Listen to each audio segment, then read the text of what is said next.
कैसे लग रहा है कि विपक्ष यहाँ से चुनाव जीत पाएगा, जबकि कैंडिडेट अभी तक फाइनल नहीं हुआ? मात्र 30 वर्ष की उम्र में मुझे बुलाकर टिकट देना।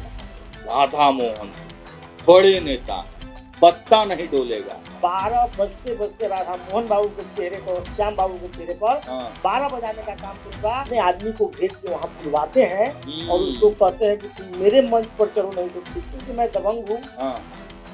हर चीज से मैं आपकी चर्चा तो करते हैं। जो राधा मोहन बाबू के दिन रात चमचागिरी में लगे रहते हैं। बीजेपी के कोर वोटरों में भी सेंधमारी कर सकते हैं। ये हमारे पार्टी के लोगों को भी कहीं न कहीं से जो है प्रभावित करने की कोशिश करते हैं। तो श्याम बाबू यादव 2 बार के यहाँ से सीटिंग है, इस बार भी कैंडिडेट मुझे लगता है कि वही होंगे। सुबोध यादव की ताकत क्या है? सुबोध यदि लड़ेगा तो पिपरा हम नहीं जीत पाएंगे। पनोरमा ग्रुप, जो सोचता है वो करता है। देखिए, गांव गलियों कस्बों में लगातार न्यूज हार्ट की टीम घूम रही है और बिहार का पॉलिटिकल मूड क्या है, कौन विधायक होगा, कौन बनेगा बिहार का बादशाह, उस पर चर्चा कर रहे हैं। अभी हमारी मौजूदगी पिपरा विधानसभा, जो कि पूर्वी चंपारण जिले में आता है, उसी विधानसभा के एक गांव में हमारी मौजूदगी है। चाचा जी हमारे साथ हैं। चाचा, कौन सा गांव है ये? Harpur panchayat Harpur ward number 1। तो हरपुर गांव है और बूथ भी यहीं से शुरुआत होता है, 1 नंबर बूथ भी यहीं से। तो गांव का थोड़ा हालचाल जानेंगे। देखिए, पिपरा विधानसभा, यहाँ पर विधायक जो है वो श्याम बाबू यादव पिछले 2 बार से विधायक चुनकर आ रहे हैं भारतीय जनता पार्टी से। राधा मोहन सिंह के बड़ी करीबी कहे जाते हैं। और वहीं दूसरी तरफ यह सीट महागठबंधन में सीपीएम के खाते में जाती रही है। हालांकि सीपीएम ने जीत दर्ज नहीं किया है यहाँ से। हम जब गांव में जा रहे हैं तो एक नाम की चर्चा खूब हो रही है। एक नाम है सुबोध यादव। कई गांवों में जब हम लोगों के बीच में गए तो सुबोध कुमार यादव का नाम खूब निकल कर सामने आ रहा है। 2010 में सुबोध यादव ने चुनाव लड़ा था राष्ट्रीय जनता दल से और लगभग 10,000 के मार्जिन से वो चुनाव हार गए थे। इस वक्त हमको वो साक्षात सुबोध यादव मिल गए हैं। हम लोग पब्लिक रिएक्शंस करने के लिए, गांव का माहौल समझने के लिए गांव घूम रहे हैं और जो नेताजी हैं वह भी जनता का मिजाज समझने के लिए, जनता से आशीर्वाद मांगने के लिए निकल पड़े हैं। तो दोनों की, नेता और मीडिया की मुलाकात हो गई। जब मुलाकात हो गई तो भाई बात तो जरूरी है, तो हमने कहा कि भाई कैमरे पर ही बात कर लेते हैं। पहले तो बहुत बहुत स्वागत है सुबोध यादव जी आपका। आपको बहुत बहुत धन्यवाद। तो पटना से लगातार हम लोग पश्चिमी चंपारण तो पूर्वी चंपारण वाल्मीकि नगर इलाका घूमते हुए आपके विधानसभा में पहुंचे हैं। कैसे लग रहा है कि विपक्ष यहाँ से चुनाव जीत पाएगा, जबकि कैंडिडेट अभी तक फाइनल नहीं हुआ है? देखिए, 2010 में मुझे चुनाव लड़ने का मौका मिला। राष्ट्रीय जनता दल से मैंने चुनाव लड़ा। उस समय 11,000 वोट से हम चुनाव हार गए। 6,000 यदि वोट मुझे आया था तो मैं उस समय ले गया था। और मैं धन्यवाद देना चाहता हूँ आदरणीय नेता लालू प्रसाद यादव जी को कि मात्र 30 वर्ष की उम्र में मुझे बुलाकर टिकट देने का काम किया। बुलाकर दिया हूँ। मेरी दादी उसमें निर्विरोध प्रमुख थी, पिपरिया ब्लॉक की। मेरा घर भी पिपरा विधानसभा के पिपरिया ब्लॉक में ही है। तो बुलाकर उन्होंने मुझे कहा कि नहीं, तुमको वहाँ चुनाव लड़ना है, जबकि मेरी तैयारी नहीं थी। अच्छा। हकीकत है कि मैंने सोचा नहीं था कि लालू जी मुझे टिकट दे सकते हैं लड़ने के लिए। अच्छा। लेकिन मैंने बड़ी मुस्तैदी से, लेकिन जब टिकट मुझे मिला तो चकिया, पिपरा और मेहसी में लोग मुझे जानते भी नहीं। आज तो पूरा विधानसभा क्या है, पूरे जिले में लोग, पूरे बिहार में लोग लगभग लालू जी का आशीर्वाद, तेजस्वी जी का स्नेह है कि सुबोध यादव को सभी लोग जानते हैं। हाँ, जानते तो हैं, इसके गवाह भाई हम लोग भी हैं, जानते तो लोग हैं आप जी। क्योंकि पार्टी ने मुझे उसके बाद प्रदेश युवा राजद में प्रदेश महासचिव हम रहे हैं, फिर किसान प्रकोष्ठ के प्रदेश उपाध्यक्ष रहे युवा राजद में हम, फिर मेन विंग में प्रदेश महासचिव रहे। उसके बाद हम प्रदेश अध्यक्ष रहे किसान प्रकोष्ठ राष्ट्रीय जनता दल बिहार के। अभी मैं सहरसा जिले का जिला संगठन प्रभारी भी हूँ। तो मैंने जो इधर महसूस किया, क्योंकि उस समय हम लोग का एज भी कम था, पहली बार चुनाव लड़ रहे थे, राजनीति की समझ बहुत नहीं थी। लेकिन जब 10 के बाद 15 में सीट पुनः अवधेश कुशवाहा जी को इसीलिए चला गया कि चूंकि 3 मंत्रालय उनके पास नीतीश जी ने दिया था, मध्य निवेश विभाग, निबंधन विभाग और गन्ना मंत्रालय। नीतीश जी ने यहाँ वीटो लगा दिया। वीटो लगा दिया और प्रेमचंद्र कुशवाहा जी, हाँ। जिनका घर मेरे पंचायत में है, अच्छा। उनको उन्होंने टिकट देने का काम किया। हाँ हाँ। लेकिन जनता ने उनको एक्सेप्ट नकार दिया जनता नकार दिया। पुनः हम लगातार पार्टी की सेवा करते रहे। आप जहाँ हरपुर में बैठे हैं, इस पंचायत में कम से कम 50 बार आ चुका हूँ। यहाँ उमेश भाई यहाँ के पंचायत अध्यक्ष हैं, दादाजी हैं, इनके हम पहले भी आ चुके हैं पुराने वाले घर में। लगातार अभी भी पार्लियामेंट चुनाव में हमें आए थे। मियां समाज की आबादी दादाजी बता रहे हैं, तो सब जगह कई नेता यहाँ हैं, सभी लोगों को मैं जानता हूँ, सब की बनावट में जान रहा हूँ। तो फिर 20 में यह सीट सीपीएम को चला गया। तो सीपीएम वाले जो लड़े, उनका घर भी संयोग से मेरे घर से 8-10 किलोमीटर, राजमंगल 8-10 किलोमीटर की दूरी पर है। लेकिन उनकी ऐसी बनावट रही कि चुनाव 2020 में हार गए। देखिए, और अभी की जो स्थिति है, क्योंकि राधा मोहन बाबू का घर मेरे घर से मात्र 3 किलोमीटर की दूरी पर है।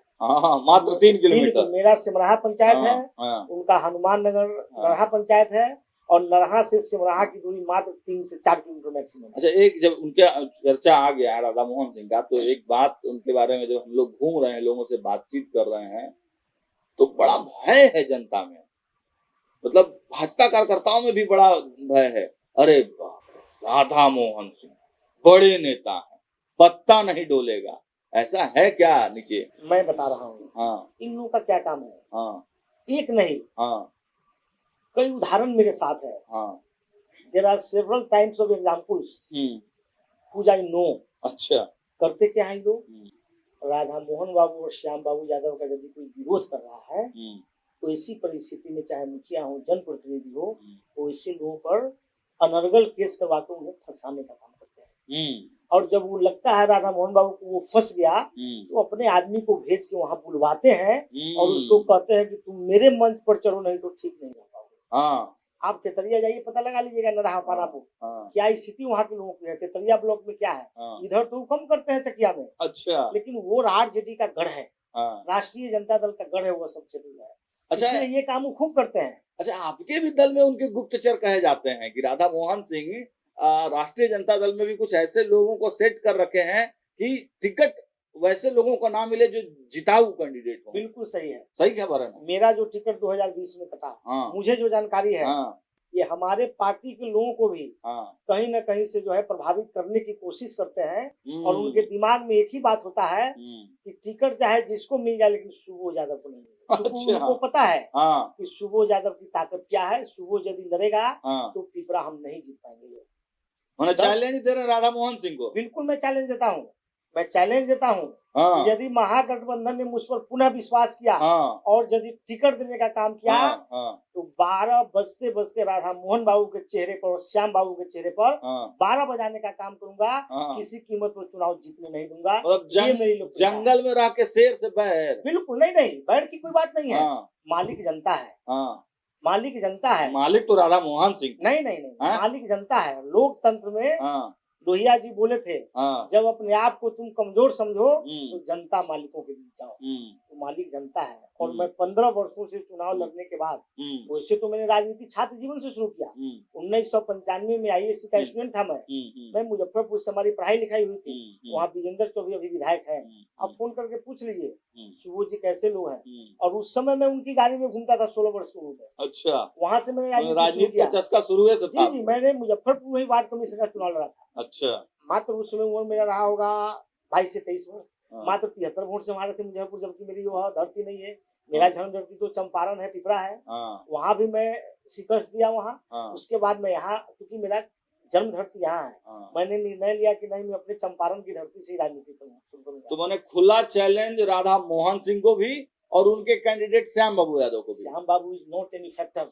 अच्छा, he is not a politician। Politician नहीं है। No, in my opinion he is not a politician। Shyam Babu Yadav ji अच्छा उगाही करते हैं, अच्छा चमचागिरी कर सकते हैं। जो राधा मोहन बाबू के दिन रात चमचागिरी में लगे रहते हैं, उसी का उनको समझिए कि फल मिला है कि दूसरी बार विधायक हो गए। और श्याम बाबू यादव क्या करते हैं, सूद ब्याज पर पैसे लगाते हैं। आप पता कर लीजिए, चकिया में एक राजपूत समाज के लड़के ने आत्महत्या कर लिया 1-1.5 साल पहले। बड़ा आरोप लगा रहे हैं आप। मैं बोल रहा हूँ खुलेआम, मैं इसको साबित कर दूंगा, आप हाँ। पता लगा सकते हैं। हाँ, आप लोग चैनल वाले हैं, हाँ। कहीं घुस जाते हैं, पता जैसे अभी अनायास हमारा कार्यक्रम यहाँ बना हुआ हाँ, था। बिल्कुल अनायास मेरा ही मिल गया 9-10 दोनों जगहों आदमी। पे कार्यक्रम बना हाँ, था, बिल्कुल। जिसमें दादाजी के यहाँ भी मुझे आना था, यहाँ हम आए और हम्म, आप लोगों से मुलाकात हो गई। बिल्कुल, हम लोग का तो- तो यही काम है ना, जनता का उस मिजाज लग- तो बताना पड़ेगा ना। उस ब्याज के पैसे के कारण हाँ, उस लड़के ने आत्महत्या कर लिया। इन्होंने इतना उसको डिप्रेशन में ला दिया कि वसूली करके दो, वसूली करके दो, हमको चुनाव लड़ना है। उसके बाद की घटना मैं बताता हूँ। श्याम बाबू यादव वसूली मैन है। बिल्कुल वसूली मैंने, हर ब्लॉक में उनका वसूली होता है। हर ब्लॉक में वो वसूली जो होता भी ठेकेदारी देते हैं 20% 25% कमीशन लेते हैं। आप घूम के पता कर लीजिए, जो है मैं बेबाक बोलता हूँ। और अभी है। जित्तू जी के की हत्या हुई थी, टोल टैक्स के बाद उनका घर है, जित्तू कुशवाहा जी की हत्या हुई, वह वाकई हत्या थी और जिसमें by name FIR Shyam Babu Yadav जी को हुआ था। लेकिन इन प्रकरण की सत्ता उनका है, शासन उनका है, पावर उनके पास है, इन्होंने प्रभावित करके उस हत्या को आत्महत्या में बदल दिया और श्याम बाबू जी वहां से अपने आप को बरी करा लिए। लेकिन जनता हकीकत जानती है। तो ये बड़ी बात आप कर रहे हैं, लेकिन एक दो सवाल अंतिम के मैं आपसे लूंगा, क्योंकि मामला न्यायालय में होगा, इसलिए बहुत ज्यादा बातचीत करना उचित भी नहीं रहेगा। लेकिन स्पष्ट तरीके से मेरे एक दो सवाल हैं आपसे। श्याम बाबू यादव 2 बार के यहाँ से सीटिंग हैं, इस बार भी कैंडिडेट मुझे लगता है कि वही होंगे, तो रणनीति क्या है, कैसे चुनाव हराएंगे उनको? देखिए, मेरी एक ही रणनीति है। पार्टी यदि मुझ पर विश्वास करती है, पुनर्लड़ाने का काम करती है, तो कोई ऐसा पंचायत नहीं है और कोई ऐसा जाति धर्म के लोग नहीं है जहां हमारी पकड़ नहीं है। लोगों का हम पे विश्वास है, क्योंकि 15 वर्ष का जो राजनीतिक जीवन मेरा यहाँ रहा है, कोई दाग सुबोध यादव पर नहीं है। आना सुबोध यादव की फैमिली सीट आपका नहीं ना है, सीट तो सीपीएम का ना है। ये तो हमारे नेता तय करेंगे। हाँ। नेता के श्रृंगार में ये बातें हैं कि 15 में गठबंधन को दी हम हार गए, 20 में गठबंधन को दी हम हार गए।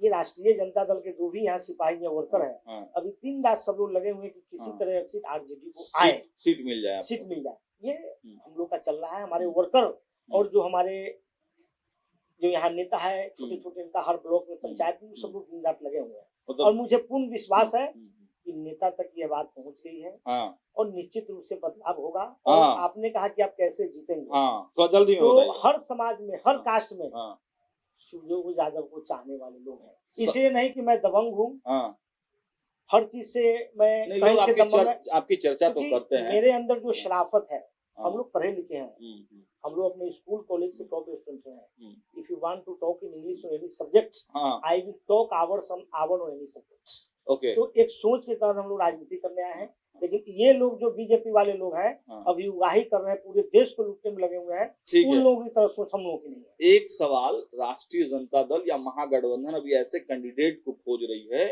जो अपना जो महागठबंधन का वोट है वो तो लाए ही, बीजेपी के वोटर्स में कितनी पकड़ है आपकी, वहां से कितना वोट आप लेकर आते हैं, तो वो आप लाने में सक्षम हैं? मैं आपको बता देता हूँ, मैं कहूंगा नहीं, मैं आपको चाहूंगा कि आप जाकर वहाँ देख लें।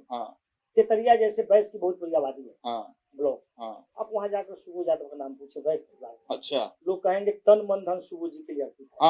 आप वहाँ राजपूत समाज में चले जाए, ब्राह्मण समाज में चले जाए, ब्रह्मर्षि समाज में चले जाए, कायस्थ परिवार में चले जाए, जो बीजेपी के कोर वोटर मानते हैं, लेकिन सुबोध यादव के नाम पर, क्योंकि सुबोध जी में इंसानियत है, व्यक्तित्व है, इसलिए तो ये भी फॉर्मूला ही बता दिए, टिकट कैसे मिलेगा, क्यों मिलेगा, ये बता ही दिए। ये बता दिए कि बीजेपी के कोर वोटरों में भी सेंधमारी कर सकते हैं। एक अंतिम सवाल, जीतने के बाद क्या ऐसा करेंगे कि पिपरा की सूरत बदल जाएगी? अंतिम सवाल। देखिए, यदि मुझे मौका मिला तो सबसे पहले तो आप देखेंगे जगह जगह वो शिक्षा की व्यवस्था है, उसमें कहीं ना कहीं काफी गिरावट है, क्योंकि मुझे बड़ा दर्द होता है। हम लोग 93 मैट्रिक की उसमें पुराना सिलेबस था, अब हम लोग के अंदर जो विविधता है वो आप बात करेंगे पता चलेगा। ठीक है, शिक्षा के लिए काम करेंगे। और स्वास्थ्य की व्यवस्था देखिए, चाहे चकिया का मामला हो, मेहसी का मामला हो, तितरिया का मामला हो, स्वास्थ्य के मामले में पीछे हैं। भ्रष्टाचार चरम लगाम लगाएंगे। आप देखिए, दाखिल खारिज का मामला हो, जातीय का मामला हो, आवासीय का मामला हो, कलेक्टर सर्टिफिकेट बनाने का मामला हो, सभी जगह अफसरशाही है, उगाही चल रही है जो है।